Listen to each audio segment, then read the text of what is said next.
Саламатсыздарбы, урматтуу достор, урматтуу мекендештер.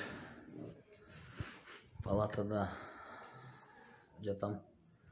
2 күн болду, 3-чү кетти. Сахар көтөрүлүп, давление түшүп, в общем, частный клиникага келдим да. Спецке деле жатып алсам болот эле, өкмөттүн акчасына деле. Жок кой деп, спецке жатпай келип, азыр ден соолукту карап атам. Мен жөнүндө өтө көп бир акча алып атыптыр, анан тигинтип атыптыр, минтип атыптыр, анан көп менин авторитетимди түшүрүш үчүн көп сөздөр чыгып атат. Эми эмне айтам? Булар эмнеге антип атышат?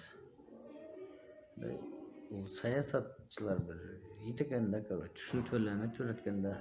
Я никому не враг, никому не эме, бирок эч кимге мен укпай мына каматып атабыз да.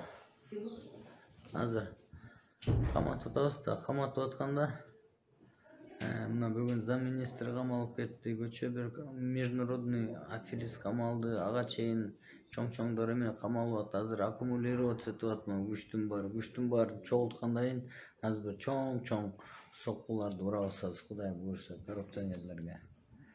Силер колдоп тургула, могу атайын чаргынчы күчтөр көбөйүп атат, минтип атат, тигинтип атат деп, мисалы, мени менен тигин уруштуруп, тиги менен мени уруштуруп, ушундай эме жүрөт да айласыздан.